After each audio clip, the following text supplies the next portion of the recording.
Hi there and welcome to another video from me, this tutor, and this time we're looking at the Edexcel iGCSE topic of the First World War, 1905 to 1918. We're going to look at the Russian Revolution and its impact on the war.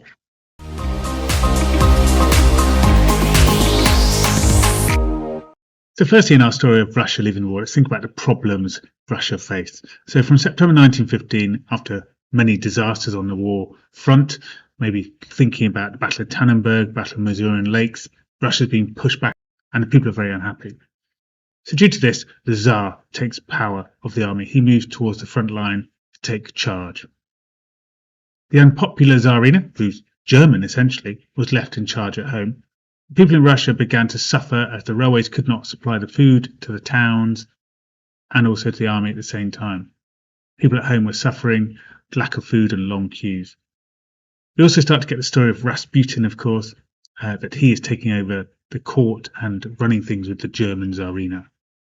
By May 1916, things are improving for the Russians, though. Their supply lines are improving, their army is getting better, they're better supplied. They are able to then fight well with the Brusilov offensive. And Russians had a massive win over the Austro-Hungarians in this offensive. However, by the winter of 1916, the Germans had come to reinforce the Austro-Hungarians, and they were pushing the Germans back on all fronts and showed the weakness of the Russian army. Added to this, the winter had led to food problems at home and bread shortages.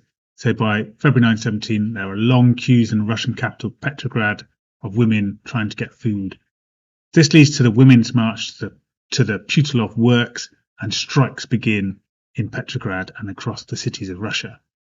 This leads to the February Revolution. The Tsar is overthrown and replaced by the provisional government, which is basically the elected Duma of Russia.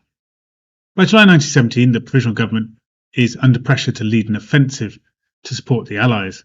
So they lead a big offensive on the Eastern Front, but this is a big disaster and leads to protests back at home, and in particular the July Days protest that almost overthrows the provisional government.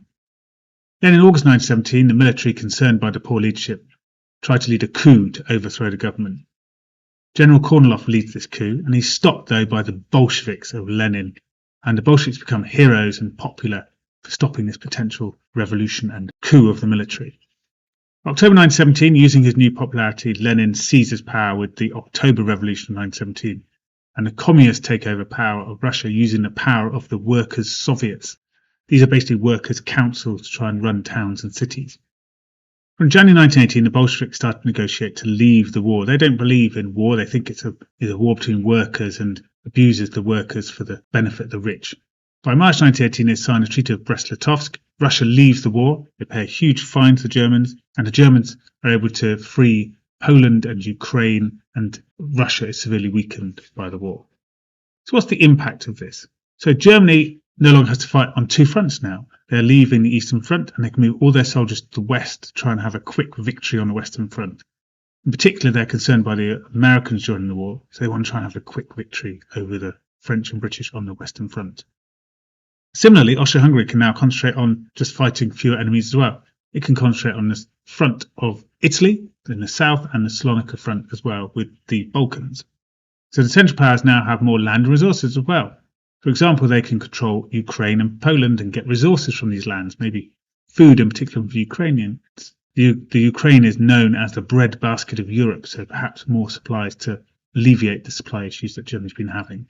So of course now there's a greater potential of a quick German Central Powers victory in the war. Okay, I hope you found that quick revision video useful, and if you did, then do have a look at my Russia exam questions. I've got a tutoring video on the impact of Russia leaving the war, and you can practice your skills and see if you can answer exam questions successfully. And if you find these tutoring videos and these talk-through videos useful, then do have a look at my revision guides. It's packed through the notes, tutoring videos, these talk-through videos telling you all the key information you need for your exams. You can find a link to my Amazon pages in this video notes. And of course, I hope you subscribe and you continue to watch the videos and you find them useful. Well, bye-bye for now.